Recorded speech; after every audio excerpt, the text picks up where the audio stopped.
The chronicles still called it the Burning, though no city had burned. On the day Aegon Targaryen set foot on the whispering sands of the Blackwater shore, the wind came bawling out of the east with the taste of old salt and the stench of kelp and cold.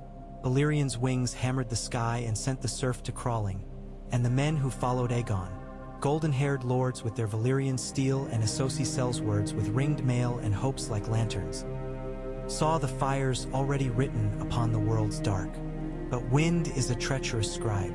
The same gusts that filled the standards of the three-headed dragon found their way into the bellies of the dragons themselves, made a forge of their throats, drove sparks into their lungs.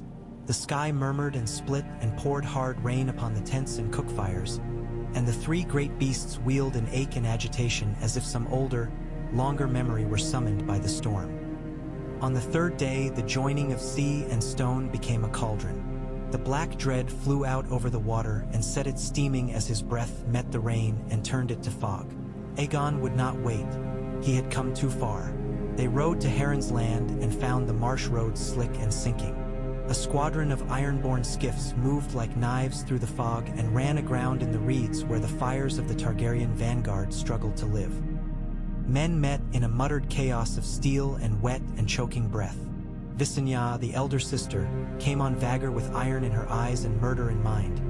Yet the fog thickened, and under it a score of scorpions, rude, iron, ugly things, spat at the heavens. One barbed shaft found wing, another found neck, and a dragon screamed like an unmade world.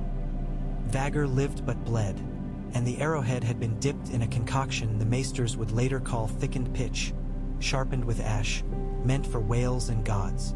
The wound took, and it did not let go. The lords of the Trident did not love Heron, but they loved the idea of their own fields better than a foreign king. The river lords came with old grudges sharpened into spears, and the ironborn swarmed the marshes, and in the fog someone cried that their king was dead, and the cry ran like a fever. Aegon Targaryen came seeking one realm and found 7 that had learned, for a brief and terrible hour, how to stand as one. Rhaenys saw the shape of doom and turned Mare axes seaward, but the beast's wings were heavy with rain, and the scorpion bolts were many, and the stones of the gods' eye shore are not forgiving. The silver-haired queen fell with her dragon into the black lake that held a moon as if it were held by the throat. There came a boiling, and then the lake stilled, and the fog kept its secrets. Visenya took her brother's sword and wrapped it in torn silk and swore by all the gods that still remembered Valyria to bring the bones home. She failed at that as she failed at the conquest. She fled to the black island of Dragonstone with 1,000 souls who loved her enough to drown for her if she asked it, but the winds asked it in her stead. Vhagar's wound festered. The black dread would not obey any rider. What the bards sing of afterward is a woman with hair like frost lingering on a basalt parapet, watching the sky until it watched her back, and then a dark rush of wings and the slow fall of cinders in the rain. Aegon's standard fell, his camps burned by the hands that had set them. His bones were never found. The three-headed dragon receded into a corner of the world like a dream half remembered and then half regretted. Westeros resumed its old quarrels and called it peace. It is true that history keeps a second heart for what might have been. The years laid their dust over the ridgelines and riverbanks where the war had flared and gone dark. Heron died in his bed, after all, though his sons quarreled over iron and fire and a daughter no one would name. The kings of the rock grew their lines like vineyards. The Stormlands married their tempests carefully. In the north, the Starks cured leather and memories against long winters, watched the wall as if it were a widowed god. The Targaryen name passed like a secret. Dragonstone remained a hollow crown where gulls roost on dragon gargoyles, and rain traced its old pathways down black glass. A few silver-haired exiles in the free cities traded fish for oil and kept no shrines, for shrines remember and shrines ask. Centuries ripened. In the damp womb of time, some eggs fail and some do not. The world changed with the slow patience of a glacier, and then one day it changed as quickly as a hawk's shadow. The first tracks were found in snow that would not melt on the high spines of the frostbanks. Old prints, man-shaped, with nails that gripped as a cat's would grip bark. A patrol did not return. Then 2, then 5. The wildlings followed reindeer that went missing in silence and found instead a ring of stones, and within the ring a darkness that seemed to breathe. Ygritte kissed a boy and left a red mouth on him and told him that the songs were true whether or not the men were. And the boy laughed, as boys do when doom and desire speak with the same voice. When the first white storm crossed the haunted forest without wind, the old bear sent a raven. When the second came with wind and with the sensation under the skin, the sensation of every hair bending toward the north, he sent 100 men to sea, and the men came back with ice in their beards and eyes like flints and a story that did not agree with its own sentences. The old men of the Night's Watch spoke then of a long night older than the stories and older than the children of the stories. But in Winterfell the fires had been kept up against such speech for too many years, and much of it evaporated into the rafters. Jon Snow learned how to hold a sword under a ceiling of ravens. He learned how to stand very still in the snow while his breath told on him, how to look as if he were listen. NG to the wind and, just so, listen. He came from a room where two truths were kept apart by habit, that he was a Stark and that he was not. He grew by noticing what was not said. There was warmth for him. Robb's easy laughter, Arya's fierce fellowship, the flint smile of Ben-Jen when a boy did something that a man might do. There was cold for him too, and he practiced on it. The ravens came like spilled oil from the wall. Attack, uncertainty, the remembered curve of a horn blast that was not blown. Jon rode north with his uncle and found a patrol that had been unmade. He set his palm on a tree and felt it think. When the first dead man rose, it was with all the politeness of a stiff. The face had the tiredness of a long travel, and then the eyes found him, and then the mouth, and then the body tried to stab his neck in a way that was too quick for pens or priests. They killed it as best they could, and then they burned it badly so that the fire wandered across flesh in disbelief. Ben-Jen said they would send more ravens. Jon said they would send more men. They were both right and both too late. The great houses of the south heard the birds and said that birds will talk. The kings of old still ruled. No Targaryen crown had ever been forged upon the Iron Throne because no Iron Throne had ever existed. King Loren of the Rock paced his terrace gardens, smelled the lemon trees, and chose his fruit carefully. In the Reach they took counsel under trellises. The Storm King met weather with defiance. The Dreadfort sharpened flayers' knives in private. In the Vale an old man in a blue cloak remembered that there was once a story about the sky obeying dragonfire, and then he forgot it again because the story had ended badly and was therefore a northerly thing. The North watched the forests and wondered how to feed their villages if the roads closed. 3 winters later, Daenerys of No House walked under a sky low enough to touch in the bazaar of silent voices in Karth and traded a lock of her hair for a sealed casket of old glories. She had wandered and wept, and men had wandered and wept after her, for she was the sort a song can follow. There were no house words for her to inherit, only a mother's story about a black island and colossi.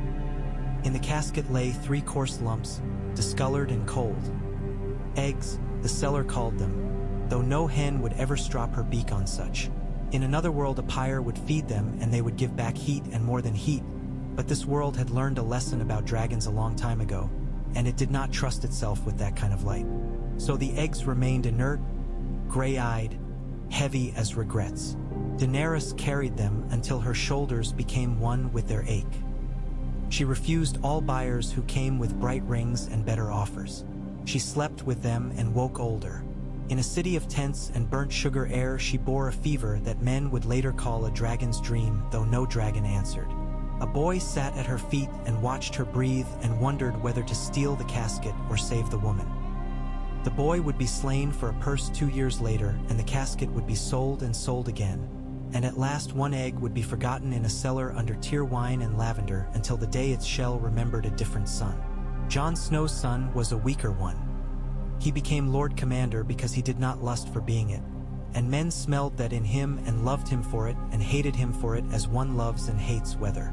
He signed orders with patience and lost men without patience. He learned that a wall can be a sentence. Then came a wintergreen day when a crow no older than his glove came with a strip of gold-threaded vellum tied to its leg. The vellum did not belong to the north. The script had Valyrian curves. "Come," it said, in a hand that had taught itself how to write on decks and in cellars. "Come if you would live. Come if you would make living worth the trouble." It was signed by a man who called himself Davos of the Narrow Sea. The years had polished Davos' seaworth down to something true. He had been a smuggler and then a saver of men and then something like a mourner at the edge of other men's stones. He had met kings and watched them meet their own mistakes. He had watched dragons once, but they had been painted on sails or in men's mouths. Until the day he took a contract he did not entirely understand, trading for silk near Lys and spices in Tyrosh and a woman's painting of the sea near Volantis. And there, in a market ruin where pigeons argued with the light, he found an old thing under a new thing. The door gave reluctantly, as if part of it were remembering being a tree.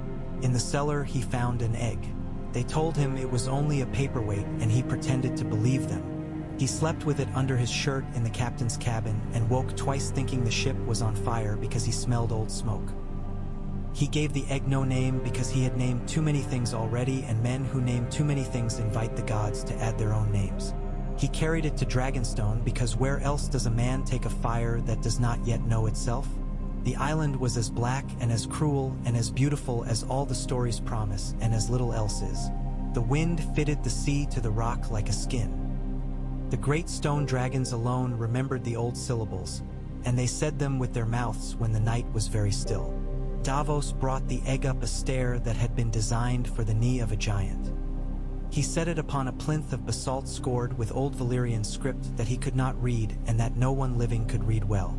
Then he waited because smuggling and saving men had taught him to wait better than most. He had sent for a man who knew signs in trees and skin.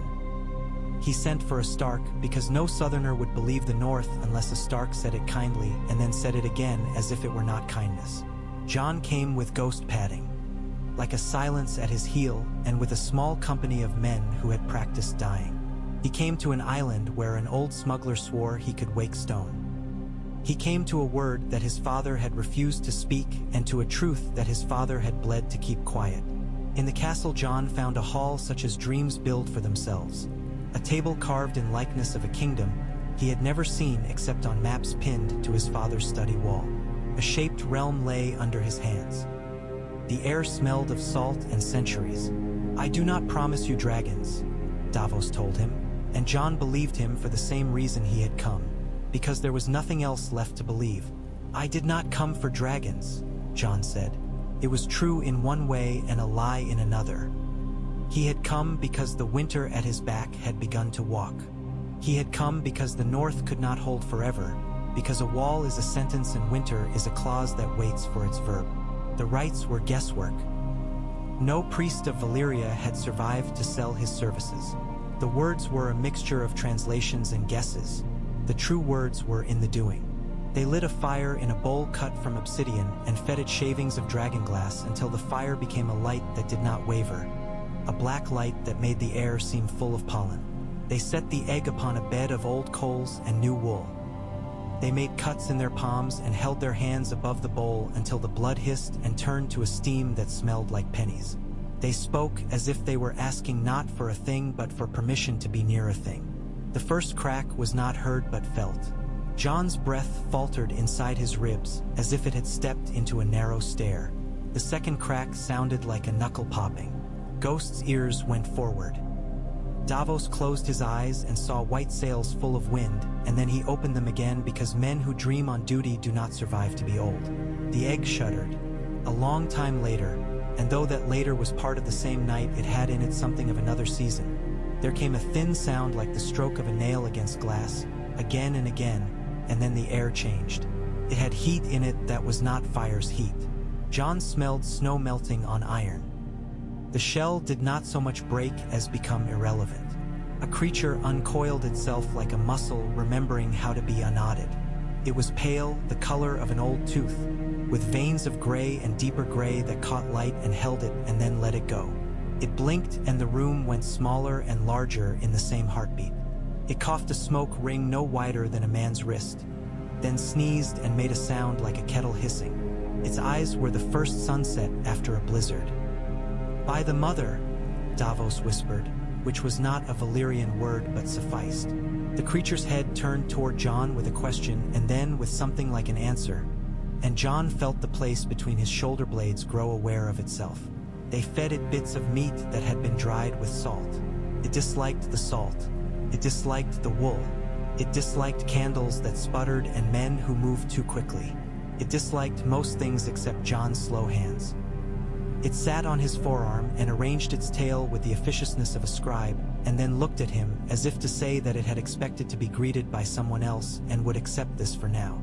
On the 5th day, another egg was carried up from the cellars, not by Davos but by a little girl who had cleaned in rooms no ladies entered, and whose mother had told her a story about queens of stone and fire that made her cry.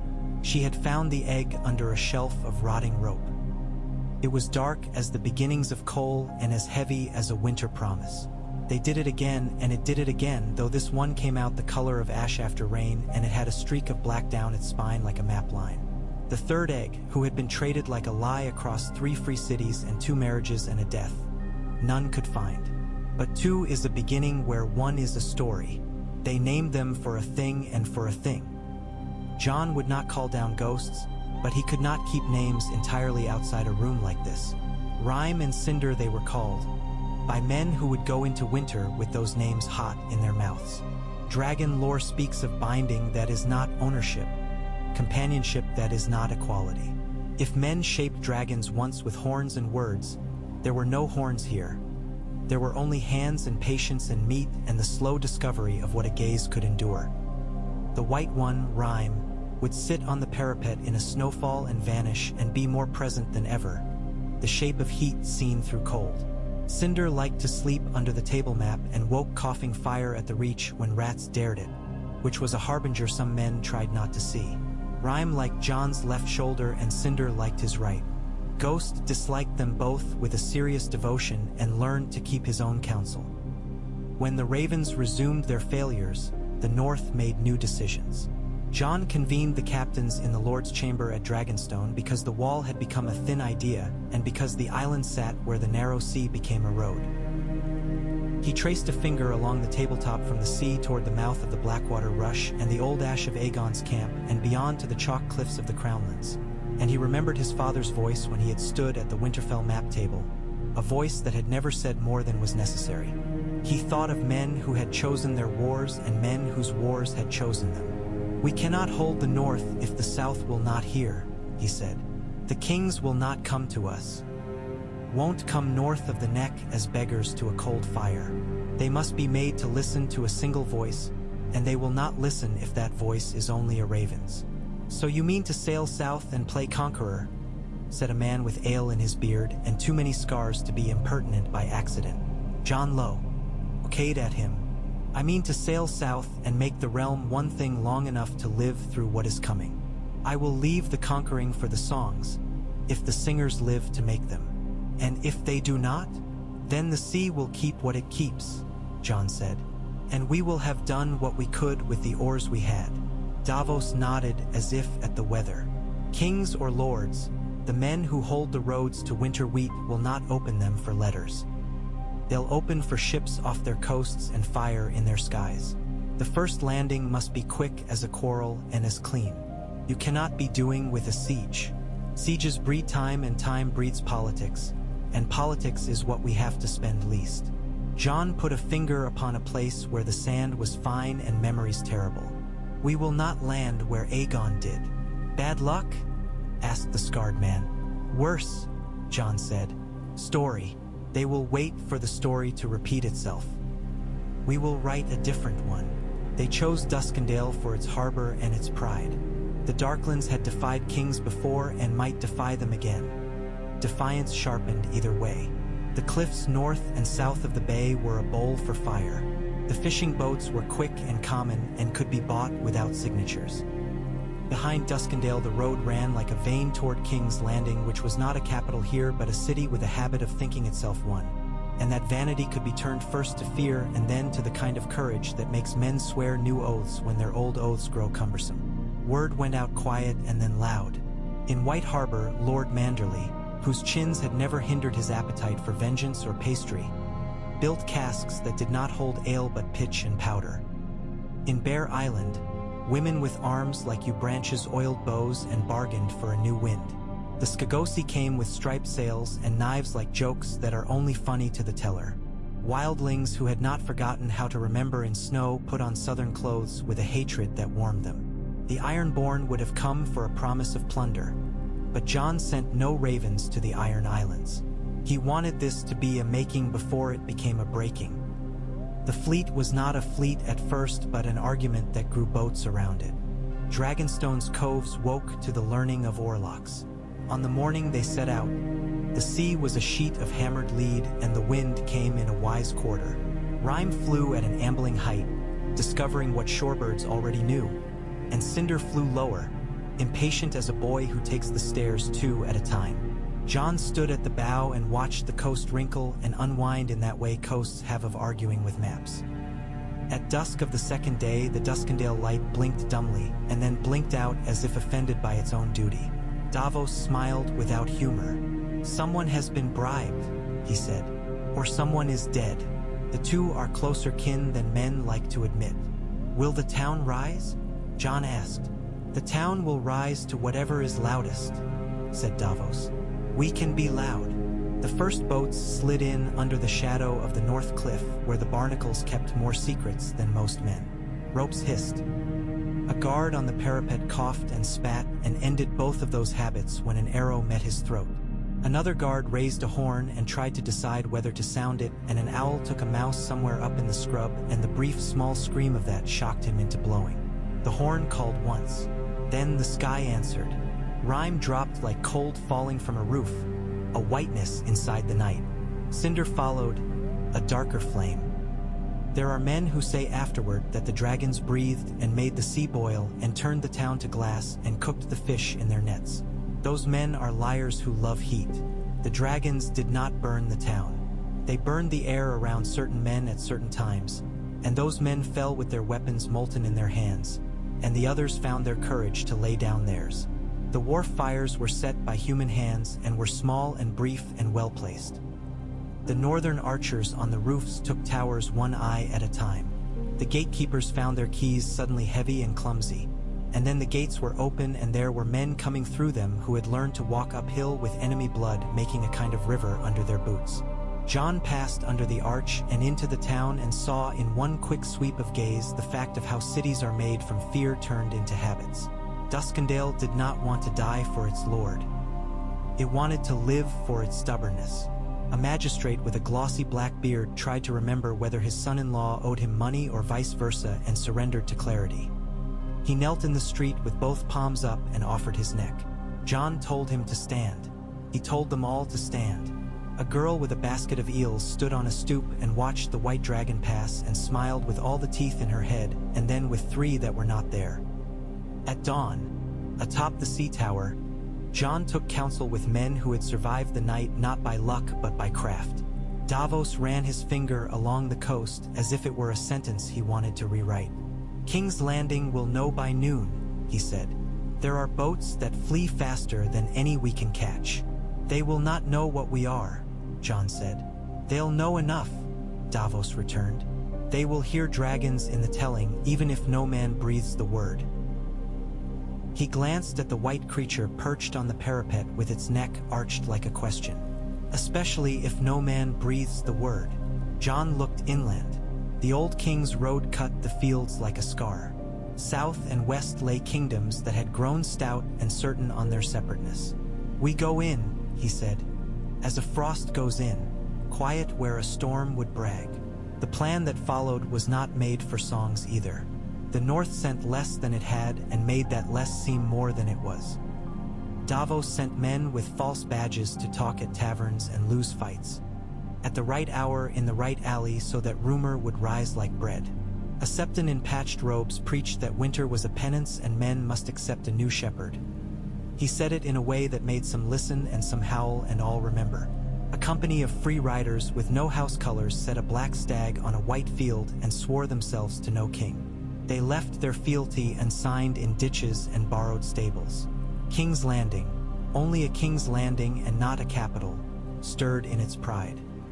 The Darklands were fined for letting the gates be opened. They refused the fine and offered instead 3 daughters to marry and 3 ships to patrol the coast. A compromise was made, which is to say an insult was embodied into a treaty and then deferred into laughter and wine that tasted like regret. The Gold Road saw an extra patrol for 2 days, and then the patrol was called to the Mander to look at a barge loaded with wine that had slipped its moorings and sunk with a sound, said the men who heard it, like a god coughing. The barge had a belly of pitch and quiet men with flint at their heels. By the end of the week, the first Southern Lord had sent his nephew to Duskendale to ask whether the dragons were real. John received the boy in the sea tower and gave him bread and the sight of a white head moving at the edge of his vision like the idea of a winter he had not yet met. The boy went home and told his uncle that the dragons were either a trick or a miracle and that men would follow either, provided they were given a moment to tell themselves what sort of men they were. The Ironborn came unasked, sprayed across the dawn with salt and certainty. They had not forgiven kings for leaving the Iron Islands last in the stories, and they had not forgiven the sea for returning every man's coffin to his family. They came round the headland at Duskendale with their sails knit up like eyebrows in scorn. They came with grapnels and short ugly blades and an argument for why plunder is a sacrament. Rhyme rose before any horn blew, as if the creature had been born remembering this shape of threat. Cinder followed with a joy that was only partly blood. John did not call to them with words. He called by loosing his own breath and letting a heat take it that was older than any command. The first ship burned and then the second, and the third flung itself upon the stony teeth of the North Cliff in a panic older than discipline. Some men leapt and some burned and some did both and learned the lesson that water does not always forgive fire. Afterward the smell was terrible and the silence worse. John stood on the pier with his hands quiet at his sides and thought that he would remember their faces when he slept. He looked at Davos and found in the old sailor's face a pity that was acid. "It will be like this," Davos said softly, "or worse, for as long as we are loud enough to be noticed." "For as long as we must be loud enough," John corrected gently. They turned inland then with speed that shocked the towns beyond, which had expected sulking and settling. John's force did not try to hold every village. It held roads and junctions and let the fields be themselves. It took excise houses before it took castles. It set up markets where soldiers kept order and local men set prices. Davos forbade rapine with a fury that comforted the decent and terrified the indecent, and the soldiers discovered a new pride. They were not feared for their appetite but for their restraint. The dragons were seldom seen. They appeared in a sky and disappeared in a story, which did more work than hovering ever could. One night in Rosby, rain came as if to soften something hard. John sat in a borrowed chair in a room where a girl had once learned her letters and where the walls still bore the ghosts of childish scratches, and he found himself writing a letter to a man he had never met. He began 3 times and burned 2 drafts in the brazier and kept the third, which was the least eloquent. Said simply, "The north comes south because winter does not know roads. If you wish to keep your house, join it to a thing larger than itself. If you wish to keep your line, give it to a future where lines are drawn to keep out only wind and not men. Sign and send your sworn men to meet us at Duskendale within 10 days. Bring grain. If this letter offends you, burn it and tell yourself stories of honor. The snow will not listen, but perhaps your children will." He signed it with a name that made Davos look sideways and then nod as if a bird had flown in the room and perched on the table and no one was supposed to move. John signed it Aegon, son of Rhaegar. He had known it for years as one knows certain aches that are associated with weather and old falls. He had been told it outright in a room that smelled of lavender and blood, by a dying woman with a fever that had loved her as if jealous. He had not said it aloud in the North because the North had given him a different and truer name, because Ned Stark had put honor around him like a gray cloak and told him the only lie that can be told well, the one told for love. He said it now because the South hears certain syllables better than others. The letters went out carried by men who could read every road in a hedgerow and by women who could make a miller fall in love from 30 paces.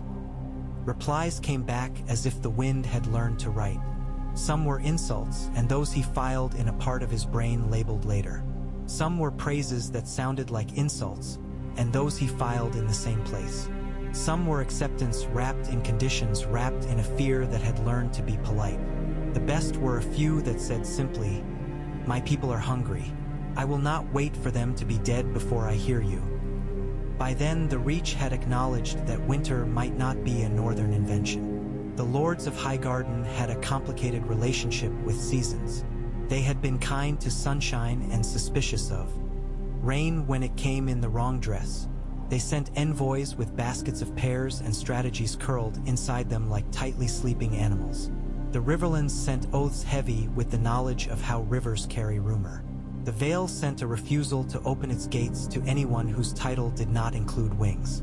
The Stormlands sent a storm as a demonstration of their brand, and then they sent men who asked how lightning felt to a dragon. The West sent money in small heavy purses to both sides as a hedge and waited to see which way the wind would blow wealth. In the midst of this, an old woman in the far north told a tale to children who understood half of it and would repeat the other half badly. She said that the night was not a king but a patience. She said that fire is a language and dragons are its best and worst poets.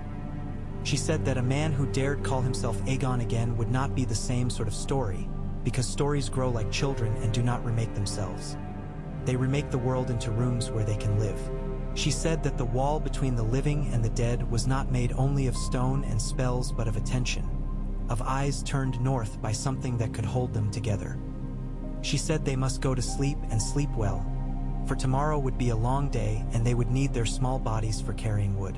King's Landing decided to be offended. It did not require a king for that. The city's guilds took counsel and found a violence among the costers. The fishmongers complained that dragons were bad for business because fish disliked being cooked before they were sold. The goldsmiths took the opportunity to raise prices because fear makes fingers uncertain, and uncertain fingers value solidity. The septons wrote sermons with the word heresy in them and then crossed it out and wrote duty in larger letters. A lord who had long considered himself almost a king rode to the city gates with banners and a good many cousins and said loudly to anyone who would listen that the boy calling himself Aegon should be tried for something no one could quite name. He rode away with fewer cousins. When Jon entered the city, he did it through the river gate with both dragons high, the way a winter comes into a room. No fanfare, only the sudden awareness of your breath. He entered with a host that looked larger than it was and a discipline that looked kinder than it had any right to be. He left the temples to their gods and the brothels to their knights and the bakers with all their flour unsacked. He gathered the guildmasters in the old royal hall whose tapestries had moth narratives in them and said, "Men are coming from the far north who will not be stopped by walls or rules or priests. If you would have customers next year, help me make 1 year into 2. A man with a sour mouth asked, "What crown gives you right to command us?" Jon said, "None that you would bow to," and the hall grew still. He had the smuggler on his right and a butcher on his left and the memory of his father somewhere behind his heart like a pain that is also a tool. "I claim no crown you do not place upon my head with your hands. I claim need, the only cause that is older than any king." The man with the sour mouth looked at him and decided whether he could become someone else. He could not. "I have heard this speech before," he said, "from 1,000 lords dressed as shepherds who wanted to count my sheep. I have heard that one must give up a little to keep a lot. And always, the giving up was what my sons were good at and the keeping what their sons were good at. You have my word," Jon said, "that when this is done I will lay down what I pick up now. And if you do not believe my word," and here he felt the old cloak of the north settle on him, "then believe your own eyes. I will show you a thing that has no patience for rhetoric." They kept the city as a head keeps its temper, with difficulty and with cutting away what would inflame it. Jon sent grain north. He sent smiths north. He sent men he trusted least south to gather ships he would never see. He sent letters to the Vale and was ignored and sent them again and was ignored again and sent them a third time with a white feather and a collection of weather notes that any falconer would understand. Storms coming, winds turning, birds behaving badly. The Vale opened some small doors, then bigger ones. He sent for the north to begin moving not as a collapsing shelf of snow but as the slow turning of a many-wheeled machine.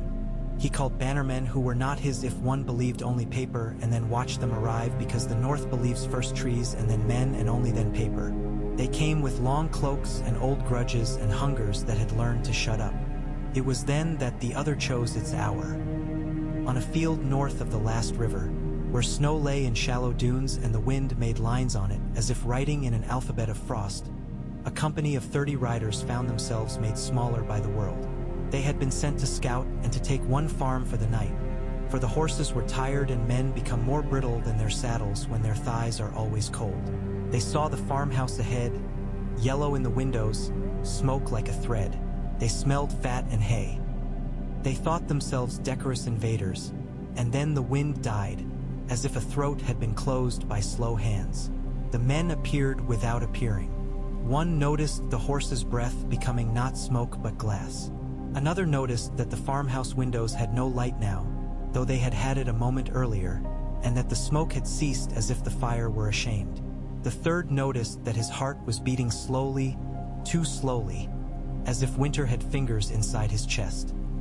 And then they were among them, the dead who were not dead, the white and the quiet and the terrible, and 30 riders were not enough and would never have been enough, not if they had each had 2 dragons to pull from their saddlebags. 3 escaped. They crawled into forest and into their own bones and came out 2 days later with their voices broken permanently. John listened to them and felt that his plans were good road maps in a flood. He had thought to be a conqueror only long enough to make the land's one long response to the north. He understood now he must be a deliverer of something else. Not unity only but urgency. He would have to become an argument that even the dead would overhear. He convened them then, the lords of places that had never before sat at table together except to negotiate marriages. He brought them to the long hall of Dragonstone because he liked the way the walls told the truth. Older than any of them, impartial to gold, contemptuous of perfume. He let them sit where they would and watch him without ceremony, which appalled some and soothed others. He told them of the riders and of the field. He told them of the farmhouse that had burned cooler than any fire has a right to burn, and of the smoke that had been thin and reluctant and had smelled like an insult. You need not believe all of it, he said, only enough to understand what will be required of you. You will send men. You will send food and wool and everything will keep out. You will lay down grievances you were planning to die for next fall. You will stop measuring the world in orchards and begin measuring it in camp smoke. You will suffer thieves who steal for hunger. You will hang men who steal for sport. You will not sack cities. You will put swords into plowmen's hands and plowshares into smithies at night, so that no man sees his pride in it. You will do this not because I ask it, but because the snow does not ask. It declares. A lord of the west stood, a man with hair the color of coin and eyes the color of stone. And when it is done, he said, you will set down whatever crown you took up in our need? I will, John said simply. I did not ask for this. It asked for me. I will give it back when it stops asking. And if it does not stop? Asked a woman from the vale, slim as a question and twice as sharp. Then I will die in it, John said. As will you if it does not stop. They voted then, though some would have called it a fealty and some a practical minute of commerce. Men put their rings on the table and women dotted the parchment with their seals, and servants watched history through kitchen doors and wondered if there would be enough soup tonight. A banner of no house was raised above Dragonstone's tallest tower. White, with a small fire at the center barely seen unless one looked hard. A fire shaped like the line of a dragon's back.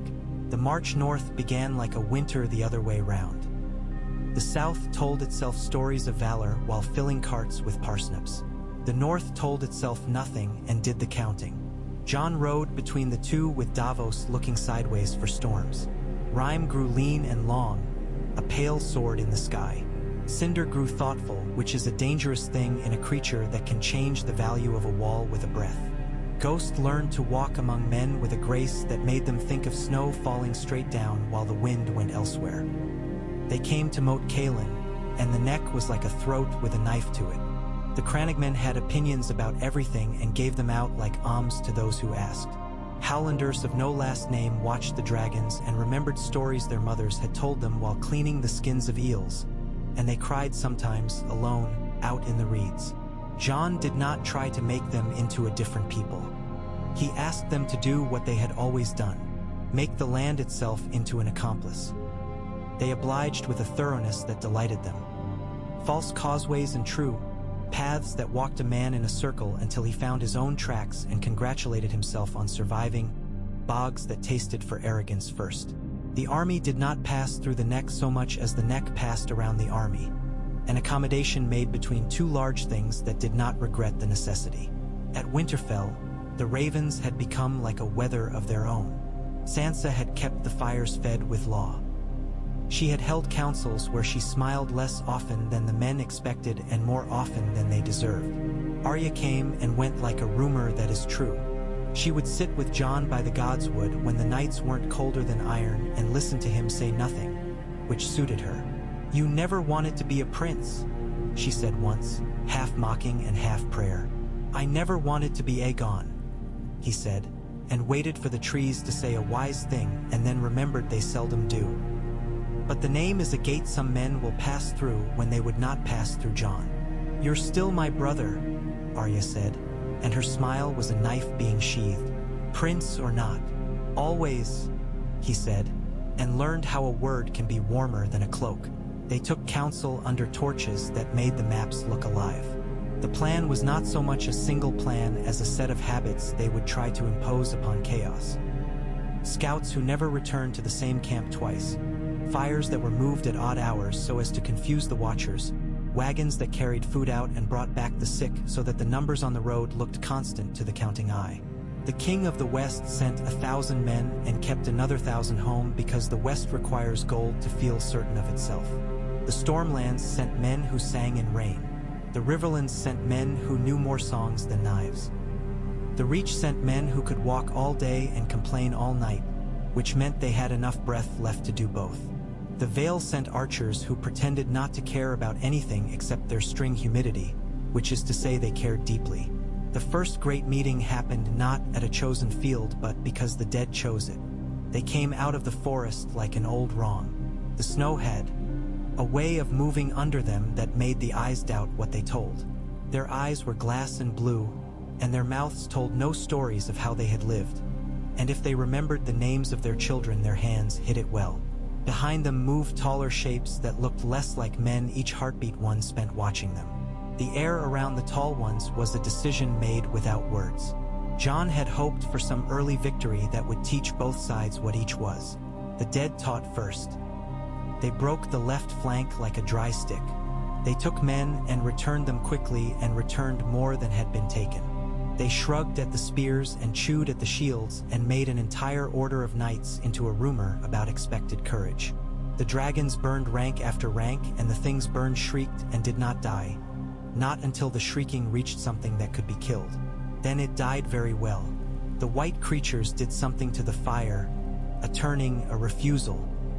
The blue of their eyes was a color the fire did not like to meet. The first day did not end so much as it became night.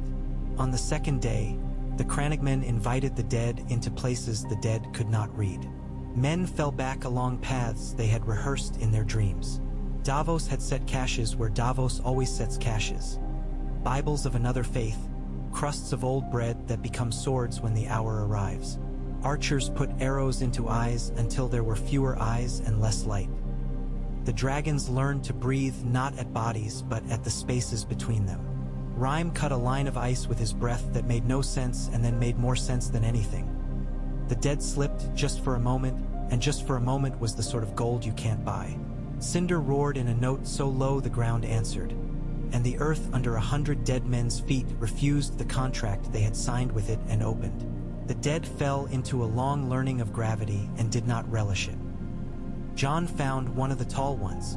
He knew it was one because the air recognized it by going colder and more decorous around it. He did not go alone. Ghosts and songs that tell it so are songs told by men who like endings that make one man a picture.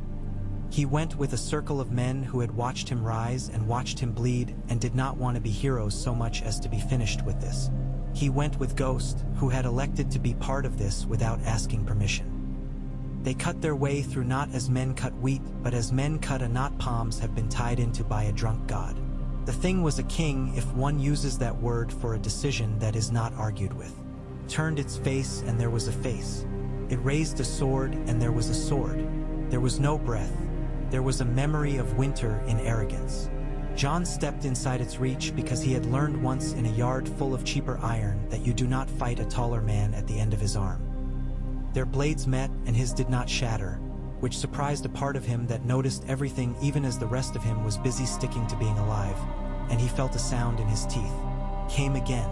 He lost track of time. It became an old marriage. Hit, hit, breath, hit.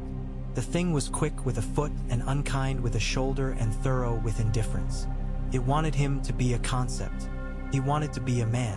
Men are trickier. He fell once and got up without thinking about how that works. It raised the sword again and he stepped in yet further and put his blade, Valyrian, black and full of the last brotherly argument of earth and star, the length of a hand into the side of its face where cheek becomes thought. The sound in his teeth became silence and then a rush of that silence outward, and other things for 20 paces around decided to become also silence, a particular silence. The hush of a camp where the loudest mouth has just learned to listen. The field changed. The dead do not believe in generals the way living armies do, but they acknowledge physics. The nearest of them faltered as if the theory behind their walking had been edited. Men noticed. Men are good at noticing when the thing holding them against dying loosens a finger. The living pressed just enough. Just enough is a sort of sorcery men seldom remember they know. The field receded like a bad dream, not gone but thinner. The snow did not melt. It agreed to be moved and not to keep men's feet as if they were pearls to be hoarded. At twilight, John sat on a broken cart with blood in his gloves and his gloves in his lap and looked at the sky as if it were a roof he could ask a favor of. Rhyme curled like a question around a standing stone. Cinder watched a fire with the fascination of a philosopher watching a peasant explain a true thing poorly. Davos brought him a drink that had been warmed in a soldier's hands and offered him a towel that had seen fewer crimes than most. "You killed one of the tall bastards," he said, not so much admiring as taking stock of numbers. "I think so," John said. "Or I killed something that thought it was one. Or something that they thought was important enough to behave differently when it ended." Davos nodded. "All wars are math in their bones," he said. "This one has more bones than most." He looked at the lines of men filing between tents and fires, a long song without lyrics. "They will make you king if we survive," he said as if he were remarking on weather again. "I will say no," John said, too tired to be ceremonial. "You'll have to say it a lot," Davos said mildly. "Saying no is a repetitious art." They came on again and again, the dead with their quiet and their steadiness, and the living with their appetites and their arguments. Men learned the small facts that keep other facts standing. That dragonglass worked the way stories promised if you put it in the right place at the right time. That fire that is contained is more useful than fire that brags. That songs are better sung after and not during. And learned what they had always known. That keeping soup hot can be a tactic. Children learned the names of men they would never meet and would live their whole lives under those names. There were betrayals because men are old in that art. A lord of middling height and considerable mind decided one night that his house would fare better under a cold patience than under a warm one and opened a gate into the back of the camp. Rhyme taught him a lesson that was quick and left little for the crows. There were reconciliations too that should not have been possible. Ironborn fought next to rivermen and remembered for 1 hour that salt water and fresh are kin. A knight of the Reach taught a wildling boy how to move his shoulders but not his feet when he parried high. The boy later gave the knight his last mouthful of water and insulted him successfully twice before he died. It became long. Years can become hours in men's memories and hours become years on a single field. When at last the dead began to fail as an argument fails, it was not with fanfare, not with some magic horn or king's head rolling underfoot, not with a song that explained anything. It was with a day that did not chill, a wind that remembered it had a summer somewhere in it, a charger that refused to shy at a thing whose eyes were the wrong blue. It was with men who slept 4 hours in a row and woke saying nothing unkind. It was with dragons who grew old enough to know grief and kept on anyway. The last battle did not know it was the last. They never do. It happened at the edge of a frozen river that had cracked in long, careful lines and then refrozen and looked like a map drawn by an accountant. The dead came on thinner than they had been. The tall ones were fewer and were tired of pretending not to be tired. Jon could feel it under his skin, a loosening, a thread pulling away from a hem that had been bound by a long, long hand. He met another of the tall things, and this one did not have a sword but a spear that seemed to look around itself as if it had eyes. He did not go inside its reach. He found a different rhythm. He let it overcommit in the vanity of a long weapon and took a piece of it one notch at a time. He had learned by then not to fall in love with moments. He cut and stepped and did not think of anything except the next cut. It ended and took 3 more nearby with it. The blue in the dead seemed for a moment to ask a question. Then the question went out like a bad candle. Afterward there was more silence than any one man could carry. Rime came to him and pressed the wedge of its head against his chest hard enough to hurt and then gentled it. Cinder lay down in a shape like a hill and smoked quietly. Ghost sat and looked at the snow as if he were sorry for it. Davos came and stood and said nothing for a long time. The sun found a way through the membrane of cloud and made a patch of brightness on the old ice like a promise or a warning. In the councils that followed, men tried to return to their old topics the way men try to fit again into a fine coat that has been worn by war. The West sent terms. The Reach sent wine with terms folded into it like honest poison. The Stormlands made a shape of honor from sticks and string and called it binding. The Vale wanted to go home and pull its mountains back up around its windows. The Riverlands asked to be left alone long enough to plant an entire year without interruption. The Ironborn said nothing for a long time and then asked for the right to be complicated. The North did not ask. It looked at Jon. He called them again to Dragonstone because he wanted to let the stone speak too. He told them that he would say no to crowns if the world would let him, and that he would take one only if the world would not. He made himself smaller in the room and made the room bigger. If we have survived, he said, it is because we learned to be one thing for a time, to be a single shout, to be a single ear. If we make 7 again of what we have made one, we must not forget how to become one again. A season from now or a century. Aegon, said the Lord from the West, tasting the name as if it might be poison and might be honey. What are you, if not a king after this? A man, Jon said, and for a moment he was only that, and it was more than enough. A Stark, a Targaryen if you require the syllables.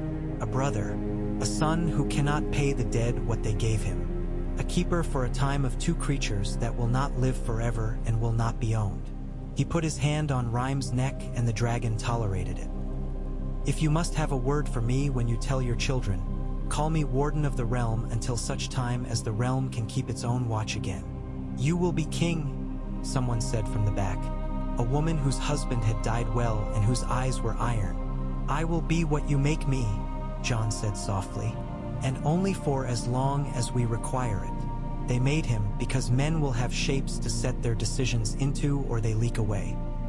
They made him with oaths that tasted of ash and salt, with a sword held over a river that had not forgotten what had been done to it, with a crown hammered from old chain links that had once turned to hold prisoners and would now, the smith promised, hold a different thing, memory. He wore it as one wears a debt. He ruled not long as rule is measured by those who love rule. He ruled long enough to mend roads and make new ones that ran not to kingly seats but to the places where winter had eaten more fiercely, to granaries that sat stern and fat in valleys that had been robbed, to stonework that kept snow out of lower rooms where children learned letters, to forges where old armor was made into plowshares and old plowshares into armor again because memory requires both, and every generation forgets in a different direction. He made men untie old knots. He taught them to write down agreements and then to keep them even when it hurt.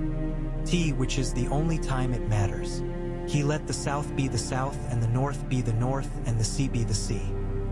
He kept the dragons out of the markets and off the temples, except when the sight of them would do more good in a moment than 1,000 sermons would do in a year.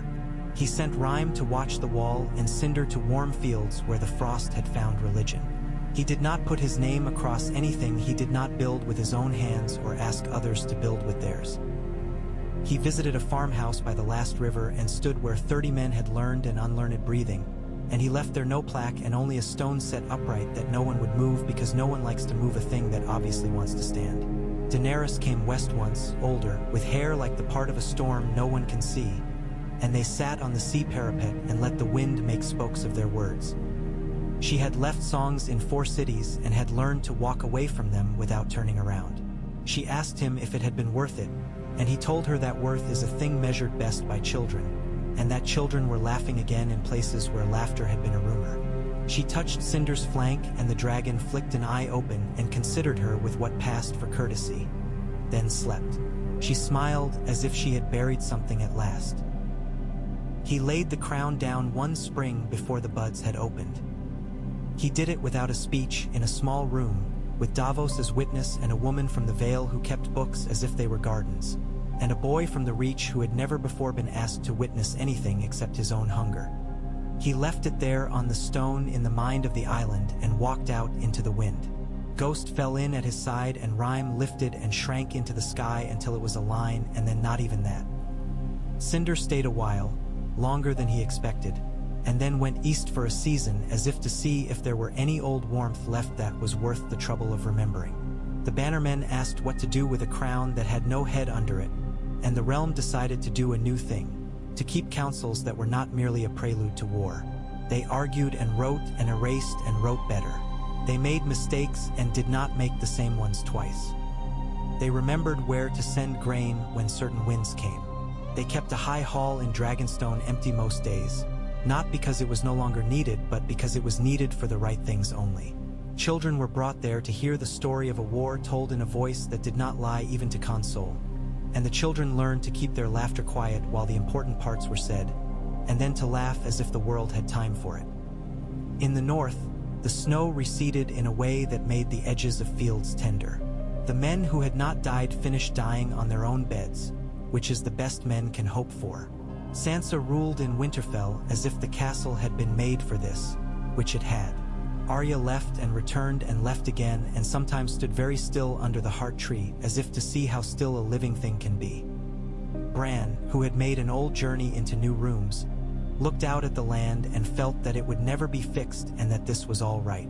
Davos went home to a wife whose patience had become a kind of country, and who received him as if he had been out for bread. Jon went where a man goes when he has both names and no need to be called. He walked roads that knew him and roads that did not. He spent a long time in a village on the edge of a lake that had once held a queen. He taught a boy to hold a sword and a girl to hold a pen. He broke up 2 fights and started another to prevent a worse one.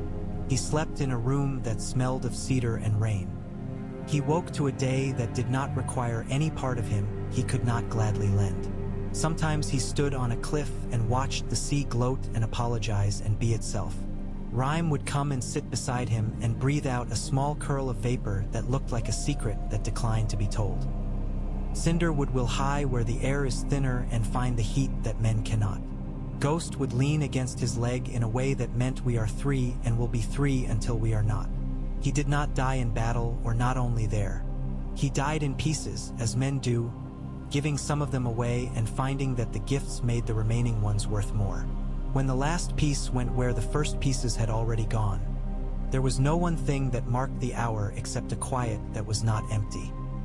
They burned him on a pyre because men do that when they are being careful, and the dragons watched without ceremony and without looking away. The smoke lifted and refused to become a symbol. It became only smoke, and then it became the sky, which is a fine thing for any man to become. The realm went on being itself, which is never a simple story. Wars came, smaller, more local, like fevers that do not kill but remind men that they own bodies. Harvests failed and then did not. Kings arose and learned how heavy daytime can be. The North kept the wall standing not because it could keep everything out, but because men are fond of old lines that have learned to be useful. The dragons raised broods and lost them and raised them again and finally dwindled because the world is not an aquarium where gods keep their bright fish forever. But their memory kept a shape in the minds of men, a shape like a question that is also an answer. What can be done when we decide to breathe together? And somewhere a boy was told that once a man came south not to rule but to remind a people how to stand in a winter without becoming winter themselves. The boy asked if the man had been a king. The storyteller said he had been a little and had not been mostly, and that both of those facts were the point. The boy asked what his name had been. The storyteller smiled as if naming were a sort of weather and said, "He had two. Which one do you prefer?" The boy chose the one that felt like home in his mouth, because children are wiser than most counsels. He said, "John," and the fire popped, and the night leaned in to listen, and somewhere out beyond the sound of human breath, the sea considered the shore and made its old decision to keep trying. They said later that the spring after the last great battle was the gentlest any man could remember, and that was true in the mouths that told it and true enough in the fields that heard it. But gentleness had to be taught like any other art. In the riverlands, the floodplains tried to forget their dead. The reeds grew without apology. The blackbirds returned and spoke all day about very small things, which is the way the world heals when allowed to. In Winterfell, steam rose from the godswood pool and smudged the air like a blessing given by a hand too old to be steady. If there were ceremonies, they were work. The smiths of the north made hinges and nails more than swords. The maesters went to the marshes and learned to measure with ropes how deep the land would take a man before it began to give him back. Apple orchards that had been left to grief were taught their old tricks by women who had not forgotten them. A tree can be coached from stubbornness into fruit. In the Vale they built avalanche walls and called them gardens for the sake of dignity, and then they planted herbs there and discovered that dignity can be eaten with salt. At Dragonstone the high hall stayed empty most afternoons, which became its fame. A place of power where power kept its voice low. Men came to see the table map and placed their hands on it as if it were a sick friend's brow.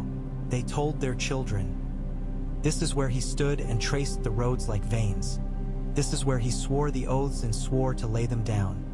This is where the dragons slept under the roof on nights when the wind forgot where to go." The children tried to imagine dragons sleeping and could not. They imagined instead the small hot breath of a hound under a blanket and found that was close enough. The third egg found its way back as lost things do, with lies. A bravo in Volantis swore to a prince no one believed in that he held the heart of an empire in an orange sack. He fled, as men do when they confuse bravery with luck, and the sack became more sack than heart and came ashore in the Stepstones after 3 voyages and 1 murder. A fisherman's wife used it for a stool and then for a story. A trader from Sunspear heard the story and did not laugh because it sounded like a thing men had died for in other seasons. She bought the stool for a bolt of red cloth and a promise to bring pepper next time, and she broke it open in her courtyard in the cool hour before dawn, when the sand lizards stir. It was there, a shell with the weight of an oath and the color of embers gone too long without a breath. She did not send a raven. Dorne has an old education in the value of quiet. She wrote no letters. She put the egg in a clay jar and buried the jar in a wall that kept lizards out of the garden. She went about her trade and waited to decide whom she trusted. The sun decided before she did. On the 5th day, the jar cracked the wall a hair's breadth, and a smell rose like a hearth remembering itself. She took the jar south at night along the water as if she were courting a secret and came at last to a house with a broken tower. She told the man there, whose blood had both sand and salt in it, "Our grandfather's enemies have become our weather. This is either a storm or a roof." He wrote to no king because there was no king to write to that would not make the letter a net.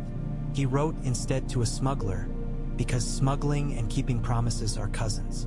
Davos read the crabbed hand and rubbed a thumb across the letters as if he could smooth out the writer's doubts. He went alone with one boy who could row and not talk and came back with a weight under his cloak and a look that made the guards at the sea gate step aside without being asked. They did the thing again on Dragonstone, and the thing did itself. It was later in the year, and night came early and more polite. The rites had grown fewer words and more silences. There were fewer men in the room and more attention.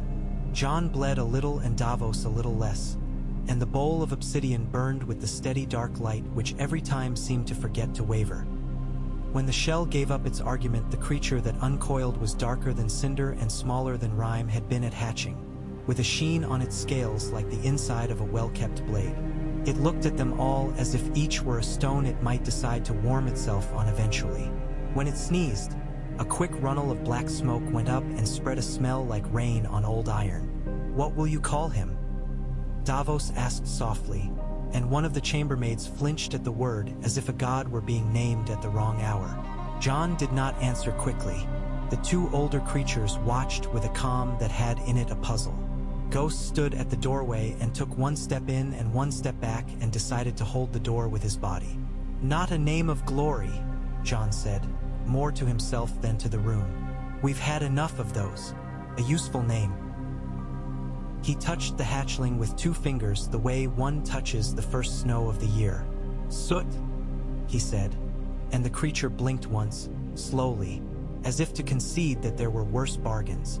Dorne sent a letter afterward, signed with a sun and spear and written in a hand that did not require anyone's permission to be beautiful.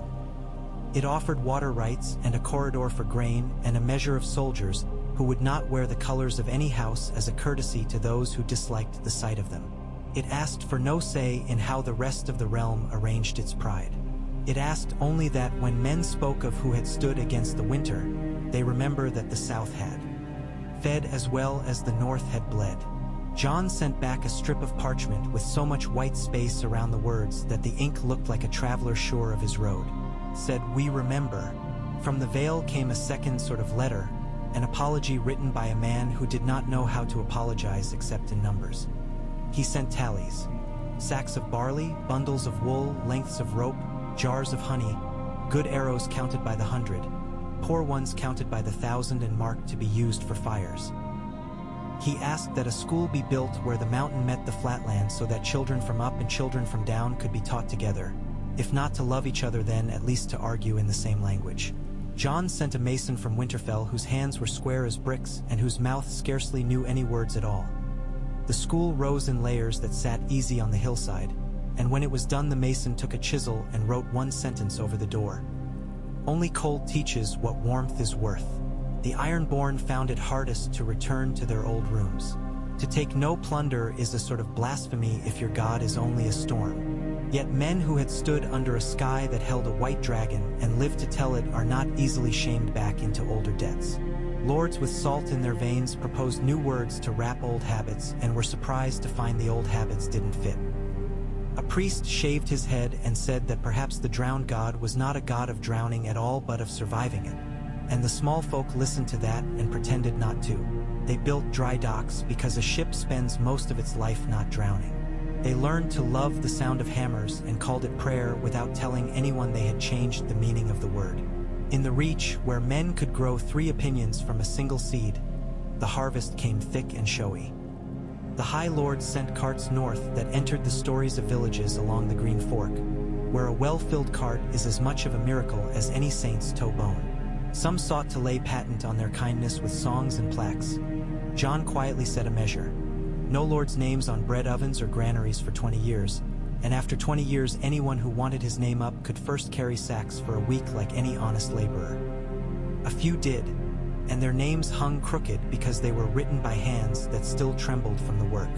The West sent gold, as the West always does, and a woman with hair like coin and eyes like stone came with it, and she said with no apology that if the realm wanted long walls and deep moats and roads that did not ruin hooves, it would need numbers and not just stories. Jon sat with her for 3 days and learned again to count like a steward and not like a soldier. They measured bridges and taught headmen to tally with knotted cords for those who could not yet write. The gold went not to gild but to gird, which made the West both proud and peevish. Pride is never satiated. Peevishness tires faster. The Stormlands sent men who could stand in rain and grin. They set up coastal beacons with stones pulled from beaches where fishermen's grandfathers had cursed as boys. They taught the Northmen to seal their boots with fat, and the Northmen taught them to listen for the particular rattle of ice in the rafters that means a roof will fail by morning. They married because that is what men do when they find they can laugh at the same weather. The Riverlands set about the business of forgetting with the thoroughness only a river can muster. The twins had lost none of their suspicion and some of their capacity for harm. Water can wear down spite, but only if someone opens a sluice. John put a garrison in a tower not quite close enough to be comfortable and sent them a captain whose mother was from Fairmarket and father from Pike. He smiled like a man who knows two languages that are never written down. He sat at the crossing and made a show of taking tolls low and men's names high. When a boy from the twins pushed him and snarled that no man of the river took orders from a sea lord, the captain blinked slowly and said in the music of the Isles, "Then you had best become something other than a man of the river when the tide turns, had you not?" The boy laughed despite himself and went away confused, which is the first step toward becoming less of a weapon. In King's Landing, still not a capital but still somehow the city to which news walks fastest, the guilds held elections and discovered they could be peaceful. The bakers refused to bake with weevilled flour even when the grain masters told them to. The city ate a little less that season and slept a little better. A Septon wrote a book of sermons that did not have heresy or duty in them but patience, and it became popular with men who had never liked sermons. A brothel keeper founded an orphan house because she said she was tired of saying the same things to girls and wanted to try saying them to boys for a change. You can stop. There is work other than this. Her house took fire one hot night, and she stood in the street in her shift and hurled water buckets until her hair looked like seaweed, and afterward she was hailed as a saint by men who had never adopted a child. The Night's Watch learned again to be what it had not been for many lifetimes. A watch. It became small and proud of being small. It recruited not through shame but through challenge. "Come and look at a sky larger than your corals," the stewards told boys in ragged cloaks. "And learn to name the stars that keep secrets men cannot." They learned to bind themselves to vows because the world requires vows less when the weather is good and more when it turns. They took a boy with a singing voice who had stolen a pie and a girl with a butcher's hands who had stolen a butcher's knife and taught them both to know the weather in the breath of a raven. The girl cut her hair because she wanted to and not because anyone said she ought. The boy learned to mend mittens with a pride that startled him. The free folk kept their free. They settled and moved both. They learned the rhythm of planting without becoming tame. They brought laughter into huts that had known only long, careful silences. They named their children with names no god or lord could claim. Frost, Ash, Sunlater, Walkerback, Old Crow. Some went south and taught boys in the marsh how to sit very still on a log until a duck swam back along a channel it had forgotten it had made. Some went east and came back with sheep that had hair like clouds and a bell that made a noise like hope. Daenerys returned for a season and wandered the north as if she were looking for a word she had once known. She rode under trees heavy with snow, and the snow did not fall on her, although some tried. She had made her peace with weather a long time ago, and weather loves acknowledgement more than worship. In a village near Long Lake, she helped pull a calf in the night in a barn thick with the smell of afterbirth and steam. The mother licked the calf as if trying to remember the shape of it, and the girl whose calf it was wept into her fists because joy has to be taught too. Daenerys stood and laughed like a fire-cracking birch. In the morning, the girl gave her a ribbon the color of the first blueberries, and Daenerys tied it in her hair and wore it until it fell away somewhere near the coast. She and Jon spoke as if in a language too old to be written. He told her what the council had done that week. Small moves with long shadows, and she told him how men in Meereen used to think of justice as a thing you could keep in a pantry and dole out by the loaf. They did not use the word love because they had both learned what happens to men who make banners from it. They parted again with no ceremony and no promise, and it was a kind of grace. Later, in a city where heat lies even at midnight, she saw a child chase a lizard with a string around its neck, and she took the string away and gave the child a story instead, about a place where the cold is honest and a man with two names who wore neither like a crown. Rhyme grew larger than any men in those kingdoms had seen a dragon be, which is only to say larger than the stories they had been told would admit. He learned a slow flight that moved the air in waves that made gulls work. He learned to sleep on ice and not crack it. He He learned to put his breath into cracks between stones instead of onto faces.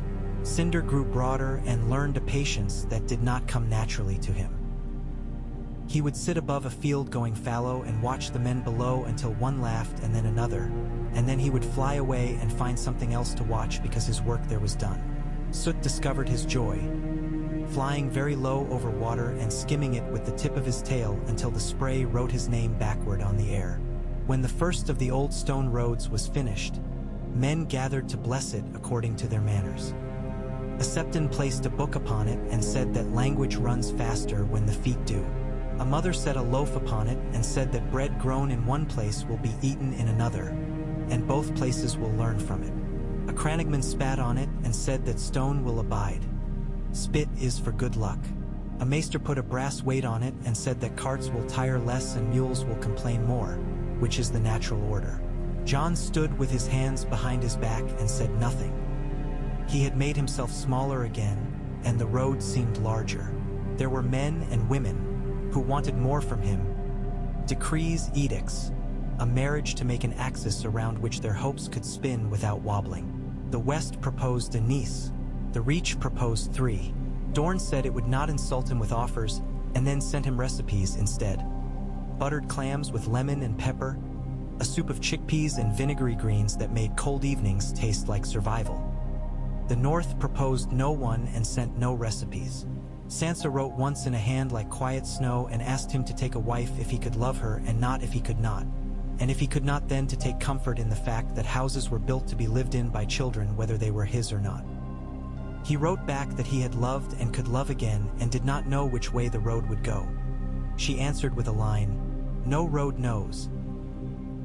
He laughed so hard reading it that the steward outside the door thought he was choking and rushed in with a cup of water and a face pale as milk. The conspirators came late, not early. They were men who had survived war not because they were brave or crafty, but because they had the talent of bending and not breaking. They had swallowed the council and the empty hall and the roads and the beacons and the vows. They had even learned to say the people without sneering. What they could not swallow was the space he left where a king might have been. Emptiness frightens those who need corners.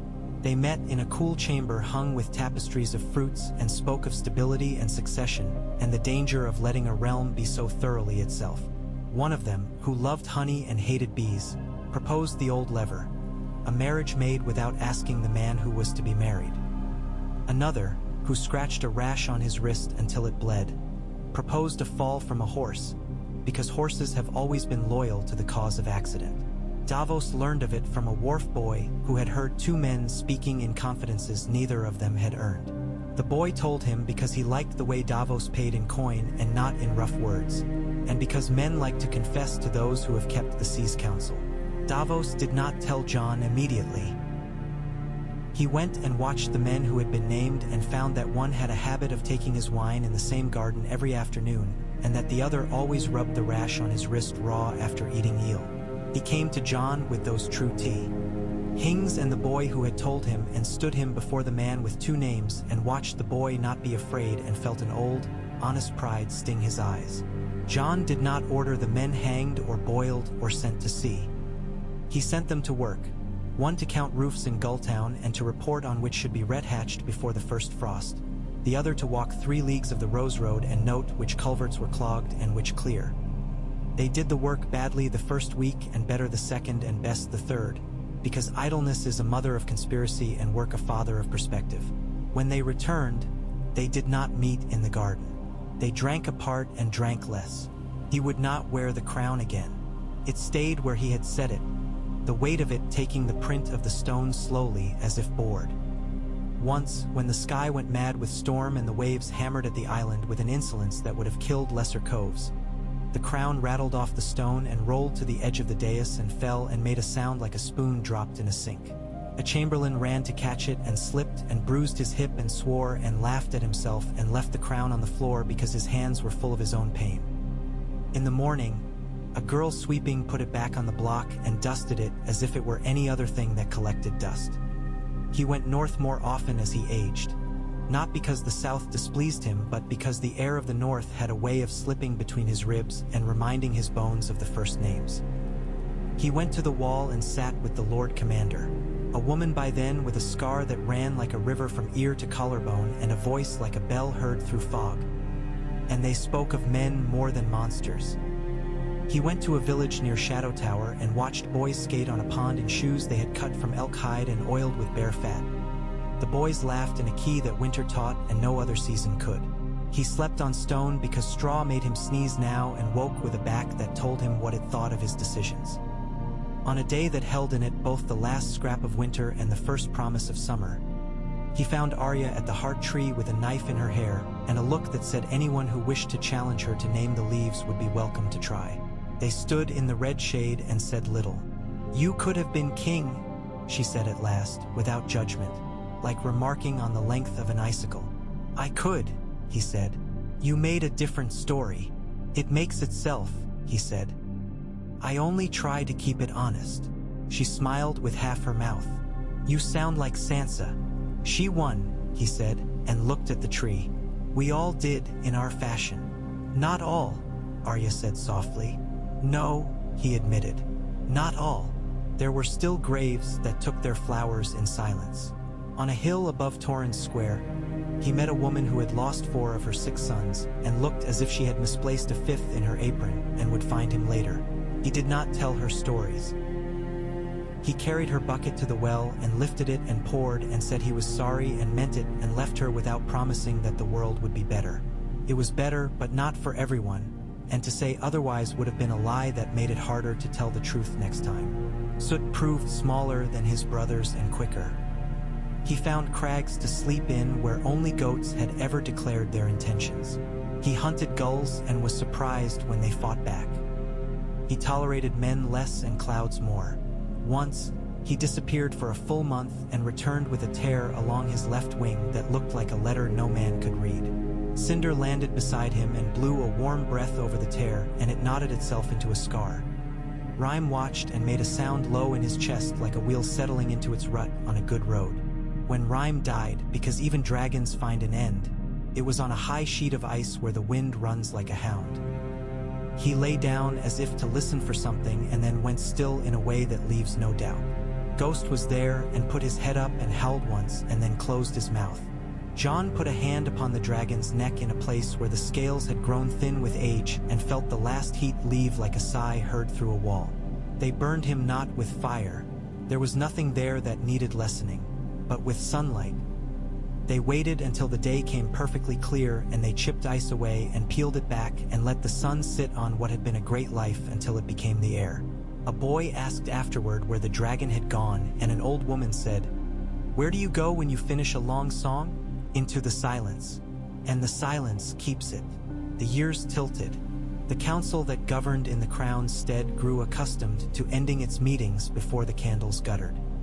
They learned to write short opinions and long instructions.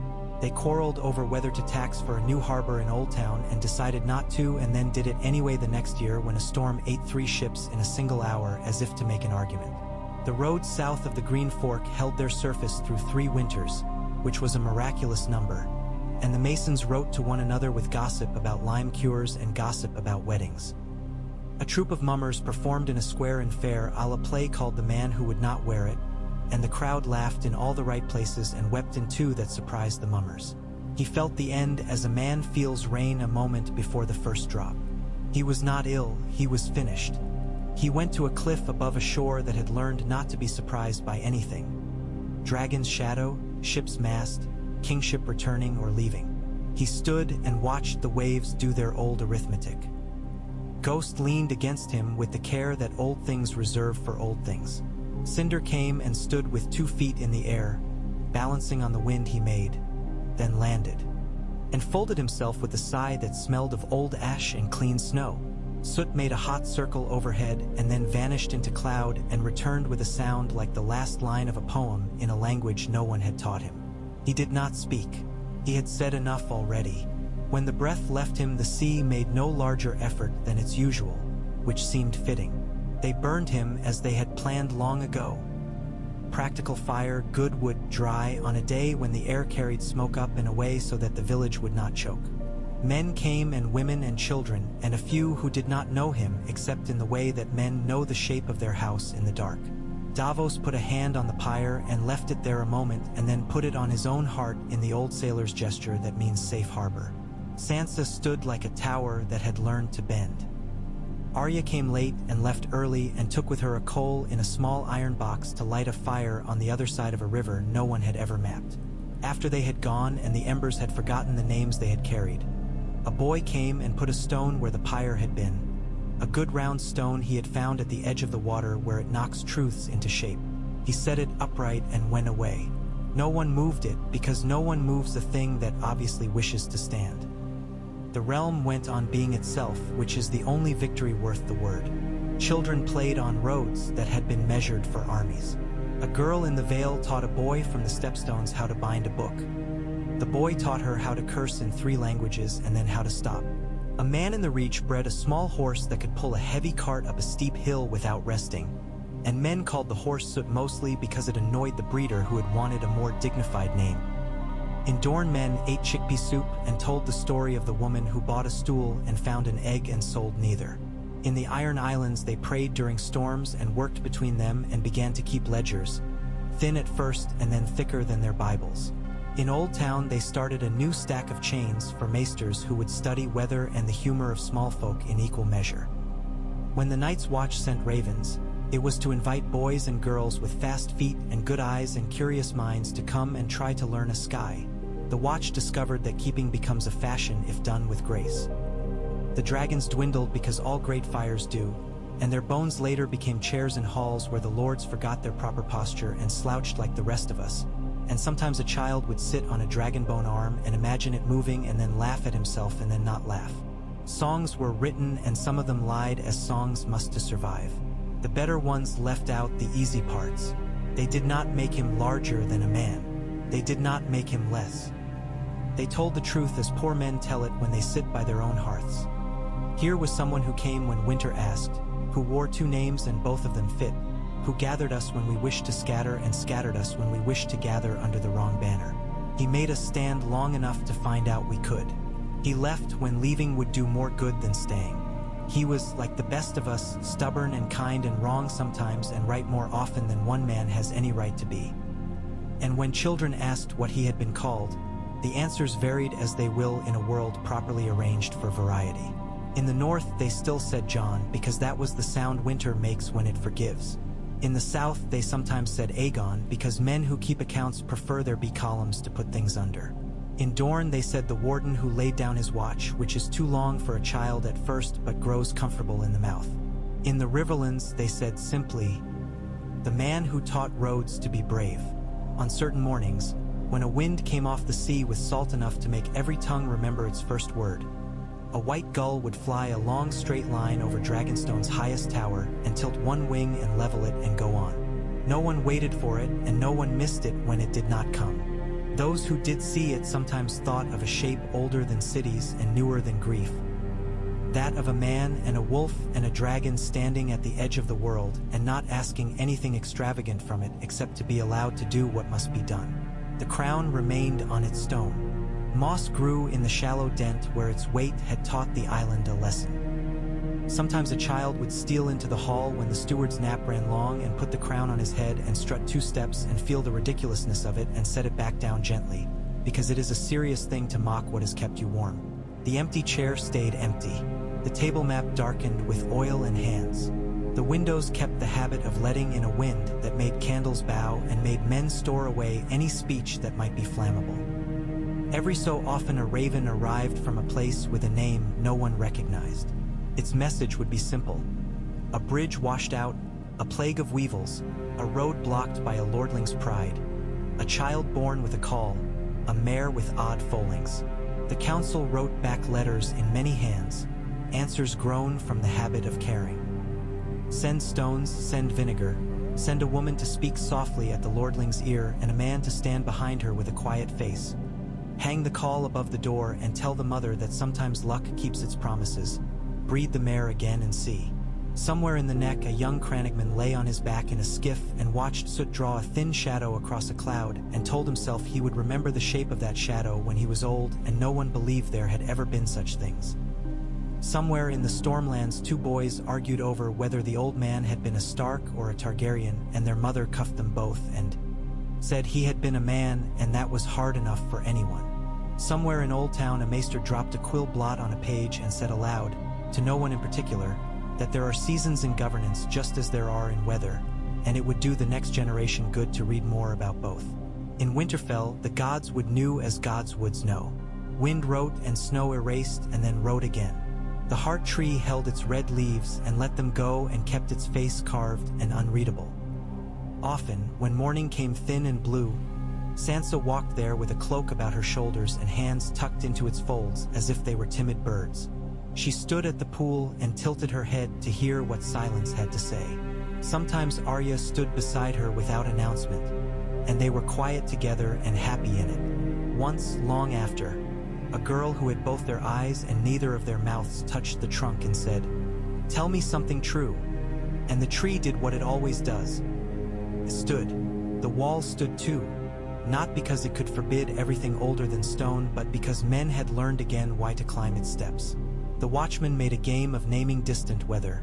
That one is the breath of a white bear. That one is the rags of summer hung on winter's line. That one is nothing at all, which is the most dangerous sort. They wrote the names in a ledger and laughed at themselves and each other, and then, when a wind came down that smelled older than laughter, they closed the gates and banked the fires and set their eyes north and remembered how to listen with all their blood. If there is an end to such a tale, it is not a bang nor a bell. It is a door left on the latch for whoever comes after to find, to open or to pass by as they choose. It is a road that goes out of sight not because it stops but because the world curves. It is a crown that no longer fits any head because heads have learned other hats. Straw in fields, hoods in rain, bare hair in sun when hunger is not the first tyrant.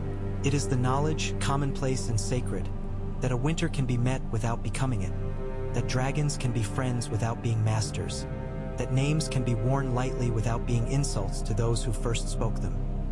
And when night comes cold and honest, and a fire is built in the right place and not in the wrong, men and women draw closer as they have always done and will, and they pass around a skin of something that burns kindly, and someone says, as someone always does, "Tell the story." The storyteller looks at their faces and sees boys who will fight and girls who will rule and old men who will teach and old women who will watch. And he begins in the right place, which is anywhere, and he uses the right names, which are many, and he tells it without flattery because the truth has survived enough wars to deserve plain clothes. He speaks of a time when a conqueror failed and the world learned from it, and of a time when another came not to conquer but to gather, and of two dragons and then a third, and of a wolf who kept watch while men learned how to, and of a crown that was set down and left as a memory and a warning. He speaks until the fire collapses into red, and the coals hum like bees, and someone's head nods and someone's breath deepens. He ends with no flourish, only the last line shaped like a door. And then, he says, "We kept the watch as we do."